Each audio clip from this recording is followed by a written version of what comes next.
ओम शांति 28 मार्च 2025 के ईश्वरीय महावाक्य। पहले सुनते हैं मुरली के मुख्य पॉइंट्स। बाबा ने कहा, अभी तुमको कर्मातीत अवस्था में जाना है, इसलिए हरेक को अपने लिए पुरुषार्थ करना चाहिए। जितना जो करेंगे उतना फल पाएंगे। यह बहुत ऊंच पढ़ाई है, इसमें सब तो एक रस चल न सके।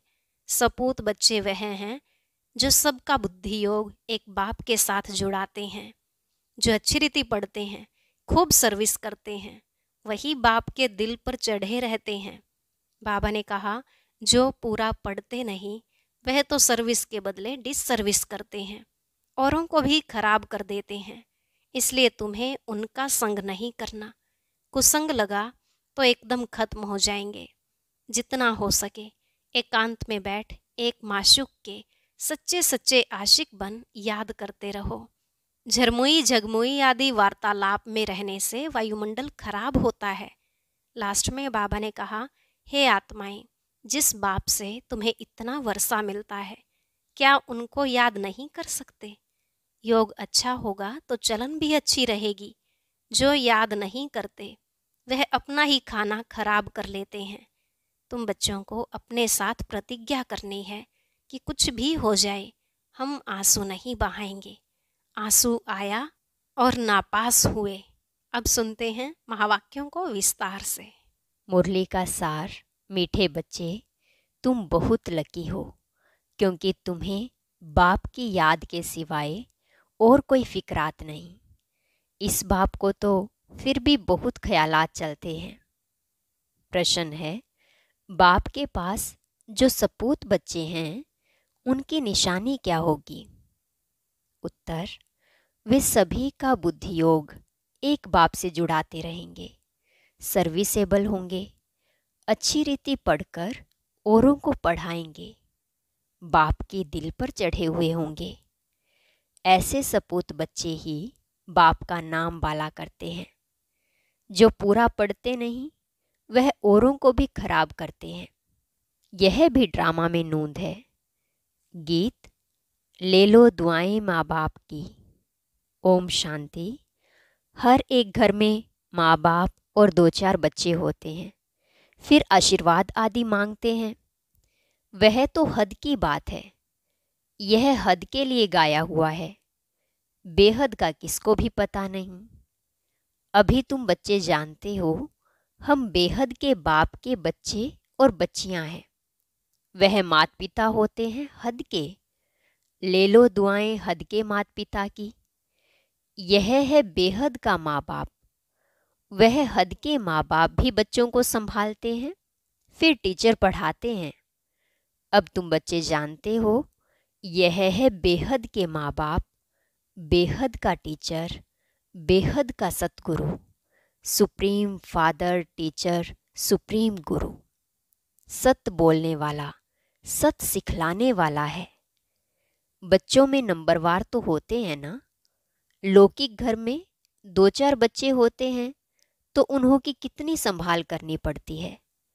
यहाँ कितने ढेर बच्चे हैं, कितने सेंटर से बच्चों के समाचार आते हैं। यह बच्चा ऐसा है, यह शैतानी करता है, यह तंग करता है, विघन डालता है। फुरना तो इस बाप को रहेगा ना, प्रजापिता तो यह है ना। तब बाबा कहते हैं, तुम बच्चे अच्छी रीति बाप की याद में रह सकते हो। इनको तो हजारों फुरने हैं, एक फुरना तो है ही, हजारों ख्यालात दूसरे रहते हैं। कितने ढेर बच्चों को संभालना पड़ता है। माया भी बड़ी दुश्मन है ना। अच्छी रीति कोई कोई की खाल उतार देती है, कोई को नाक से, कोई को चोटी से पकड़ लेती है। इतने सब का विचार तो करना पड़ता है, फिर भी बेहद बाप की याद में रहना पड़े। तुम हो बेहद के बाप के बच्चे। तुम जानते हो, हम बाप की श्रीमत पर चल, क्यों ना बाप से पूरा वर्षा ले लेवें। सब तो एक रस चल न सके, क्योंकि यह राजाई स्थापन हो रही है, और कोई की बुद्धि में आ ना सके। यह है बहुत ऊंच पढ़ाई। बादशाही मिल गई, फिर पता नहीं पड़ता है कि यह राजाई कैसे स्थापन हुई। यह राजाई का स्थापन होना बड़ा वंडरफुल है। अभी तुम अनुभवी हो, पहले इनको भी पता थोड़े ही था कि हम क्या थे, फिर कैसे 84 जन्म लिए हैं। अभी समझ में आया है। तुम भी कहते हो बाबा आप वही हो। यह बड़ी समझने की बात है। इस समय ही बाप आकर सब बातें समझाते हैं। इस समय भल कोई कितना भी लखपति करोड़पति हो, बाप कहते हैं यह पैसे आदि सब मिट्टी में मिल जाने हैं, बाकी टाइम ही कितना है। दुनिया के समाचार तुम रेडियो में अथवा अखबारों में सुनते हो, क्या क्या हो रहा है। दिन प्रतिदिन बहुत झगड़ा बढ़ता जा रहा है, सूत मूझता ही रहता है। सब आपस में लड़ते झगड़ते मरते रहते हैं। तैयारियां ऐसी हो रही है जिससे समझ में आता है लड़ाई शुरू हुई की हुई। दुनिया नहीं जानती कि यह क्या हो रहा है, क्या होने का है। तुम्हारे में भी बहुत थोड़े हैं जो पूरी रीति समझते हैं और खुशी में रहते हैं। इस दुनिया में हम बाकी थोड़े रोज हैं। अभी हमको कर्मातीत अवस्था में जाना है। हर एक को अपने लिए पुरुषार्थ करना है। तुम तो पुरुषार्थ करते हो अपने लिए। जितना जो करेंगे उतना फल पाएंगे। अपना पुरुषार्थ करना है और दूसरों को पुरुषार्थ कराना है, रास्ता बताना है। यह पुरानी दुनिया खलास होनी है। अब बाबा आया हुआ है नई दुनिया स्थापन करने। तो इस विनाश के पहले तुम नई दुनिया के लिए पढ़ाई पढ़ लो। भगवानुवाच, मैं तुमको राजयोग सिखलाता हूँ। लाडले बच्चे, तुमने भक्ति बहुत की है। आधा कल्प तुम रावण राज्य में थे ना। यह भी किसको पता नहीं कि राम किसको कहा जाता है, राम राज्य की कैसे स्थापना हुई। यह सब तुम ब्राह्मण ही जानते हो। तुम्हारे में भी कोई तो ऐसे हैं जो कुछ भी नहीं जानते हैं। बाप के पास सपूत बच्चे वह हैं जो सबका बुद्धि योग एक बाप के साथ जुड़ाते हैं, जो सर्विस एबल हैं, जो अच्छी रीति पढ़ते हैं। वो बाप के दिल पर चढ़े हुए हैं। कोई तो फिर नालायक भी होते हैं, सर्विस के बदले डिसर्विस करते, जो बाप से उनका बुद्धियोग तुड़ा देते हैं। यह भी ड्रामा में नोंद है। ड्रामा अनुसार यह होने का है ही। जो पूरा पढ़ते नहीं हैं वह क्या करेंगे, औरों को भी खराब कर देंगे। इसलिए बच्चों को समझाया जाता है बाप को फॉलो करो, और जो भी सर्विसेबल बच्चे हैं बाबा के दिल पर चढ़े हुए हैं उनका संग करो। पूछ सकते हो किसका संग करें? बाबा झट बता देंगे, इनका संग बड़ा अच्छा है। बहुत हैं जो संग ही ऐसा करते हैं जिनका रंग भी उल्टा चढ़ जाता है। गाया भी जाता है, संग तारे कुसंग बोरे। कुसंग लगा तो एकदम खत्म कर देंगे। घर में भी दास दासियां चाहिए, प्रजा के भी नौकर चाकर सब चाहिए ना। यह सारी राजधानी स्थापन हो रही है। इसमें बड़ी विशाल बुद्धि चाहिए। इसलिए बेहद का बाप मिला है तो श्रीमत ले उस पर चलो, नहीं तो मुफ्त पद भ्रष्ट हो जाएगा। यह पढ़ाई है। इसमें अभी फेल हुए तो जन्म जन्मांतर कल्प कल्पांतर फेल होते रहेंगे। अच्छी रीति पढ़ेंगे तो कल्प कल्पांतर अच्छी रीति पढ़ते रहेंगे। समझा जाता है यह पूरा पढ़ते नहीं हैं तो क्या पद मिलेगा। खुद भी समझते हैं हम सर्विस तो कुछ करते नहीं हैं, हमसे तो होशियार बहुत हैं। होशियार को ही भाषण के लिए बुलाते हैं, तो जरूर जो होशियार हैं उच्च पद भी वह पाएंगे। हम इतनी सर्विस नहीं करते हैं तो उच्च पद पा नहीं सकेंगे। टीचर तो स्टूडेंट को भी समझ सकते हैं ना, रोज पढ़ाते हैं, रजिस्टर उनके पास रहता है, पढ़ाई का और चलन का भी रजिस्टर रहता है। यहाँ भी ऐसे है। इसमें फिर मुख्य है योग की बात। योग अच्छा है तो चलन भी अच्छी रहेगी। पढ़ाई में फिर कहाँ अहंकार आ जाता है। इसमें सारी गुप्त मेहनत करनी है याद की। इसलिए ही बहुतों की रिपोर्ट आती है कि बाबा हम योग में रह नहीं सकते। बाबा ने समझाया है, योग अक्षर निकाल दो। बाप जिससे वर्षा मिलता है उनको तुम याद नहीं कर सकते हो। वंडर है। बाप कहते हैं, हे आत्माएं, तुम मुझ बाप को याद नहीं करते हो।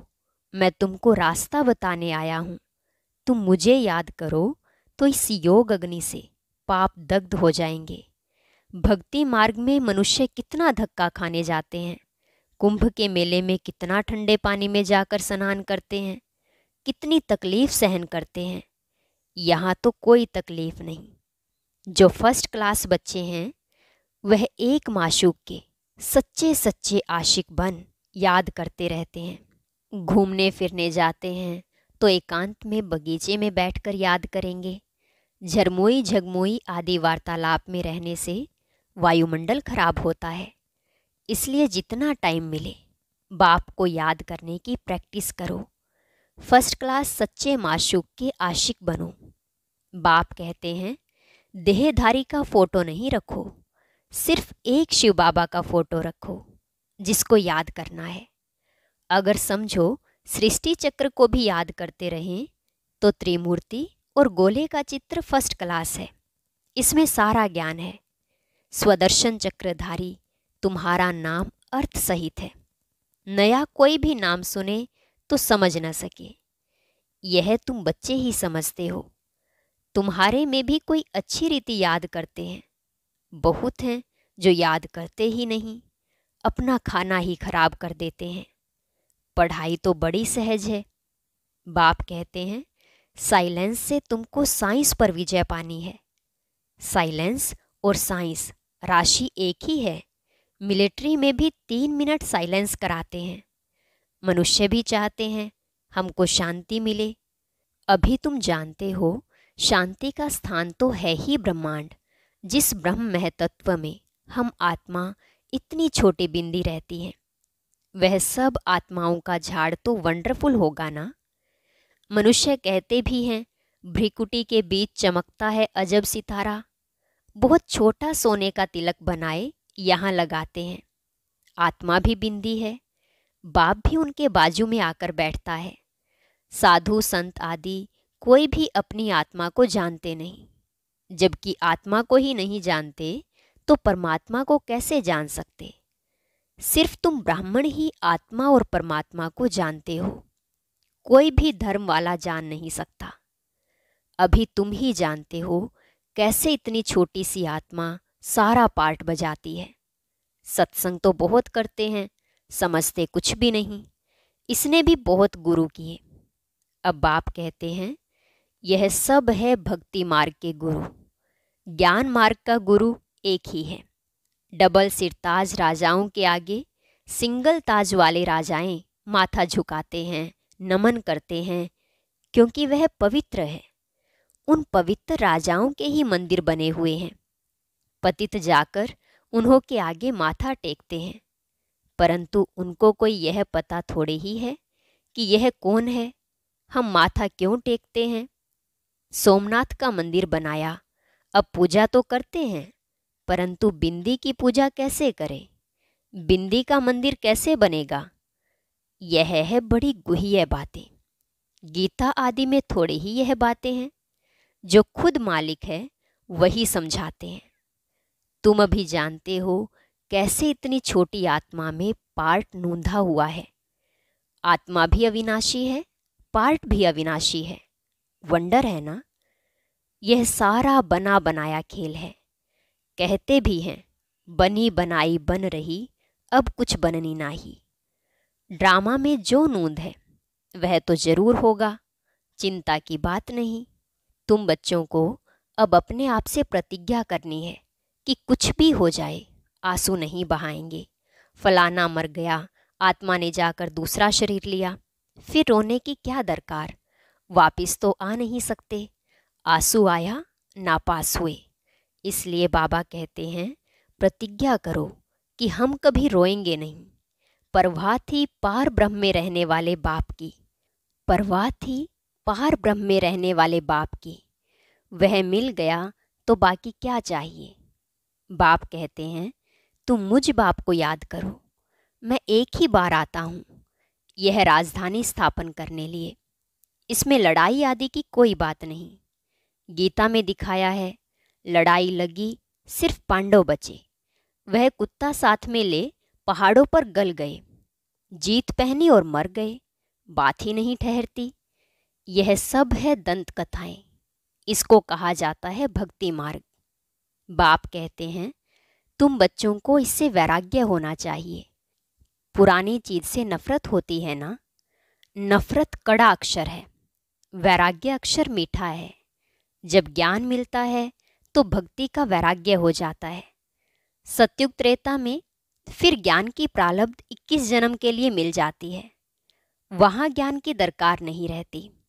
फिर जब तुम वाम मार्ग में जाते हो तो सीढ़ी उतरते हो। अभी है अंत। बाप कहते हैं, अब इस पुरानी दुनिया से तुम बच्चों को वैराग्य आना है। तुम अभी शूद्र से ब्राह्मण बने हो, फिर सो देवता बनेंगे। और मनुष्य इन बातों से क्या जाने। भल विराट रूप का चित्र बनाते हैं, परंतु उसमें न चोटी है न शिव है। कह देते हैं देवता क्षत्रिय वैश्य शूद्र। बस शूद्र से देवता कैसे कौन बनाते हैं, यह कुछ भी नहीं जानते। बाप कहते हैं, तुम देवी देवता कितने साहूकार थे, फिर वह सब पैसे कहाँ गए? माथा टेकते टेकते टिप्पण घिसाते पैसा गवाया। कल की बात है ना? तुमको यह बनाकर गए, फिर तुम क्या बन गए हो? अच्छा, मीठे मीठे सिके लदे बच्चों प्रति मात पिता बाप दादा का याद प्यार और गुड मॉर्निंग। रूहानी बाप की रूहानी बच्चों को नमस्ते। रूहानी बच्चों की रूहानी बाप दादा को नमस्ते नमस्ते, गुड मॉर्निंग, शुक्रिया बाबा, शुक्रिया। धारणा के लिए मुख्य सार। झरमोई झगमोई पर चिंतन के वार्तालाप से वातावरण खराब नहीं करना है। एकांत में बैठ सच्चे सच्चे आशिक बन अपने माशूक को याद करना है। अपने आप से प्रतिज्ञा करनी है कि कभी भी रोएंगे नहीं, आंखों से आंसू नहीं बहाएंगे। जो सर्विसेबल बाप की दिल पर चढ़े हुए हैं उनका ही संग करना है। अपना रजिस्टर बहुत अच्छा रखना है। वरदान। पावरफुल वृत्ति द्वारा मनसा सेवा करने वाले विश्व कल्याणकारी भव। पावरफुल वृत्ति द्वारा मनसा सेवा करने वाले विश्व कल्याणकारी भव। विश्व की तड़पती हुई आत्माओं को रास्ता बताने के लिए साक्षात बाप समान लाइट हाउस माइट हाउस बनो। लक्ष्य रखो कि हर आत्मा को कुछ न कुछ देना है, चाहे मुक्ति दो चाहे जीवन मुक्ति। सर्व के प्रति महादानी और वरदानी बनो।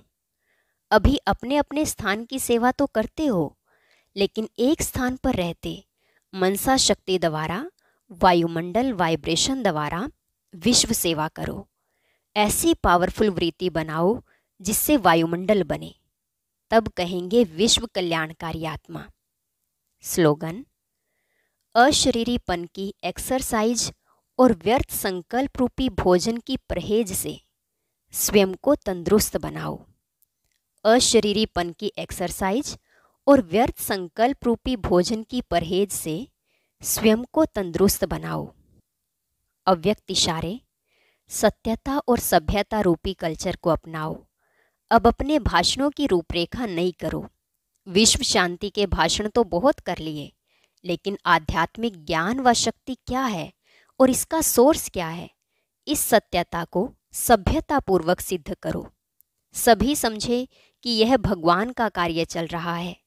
माताएं बहुत अच्छा कार्य कर रही हैं। समय प्रमाण यह भी धरनी बनानी पड़े, लेकिन जैसे फादर शोज सन है, ऐसे सन शोज फादर हो, तब प्रत्यक्षता का झंडा लहराएगा। ओम शांति।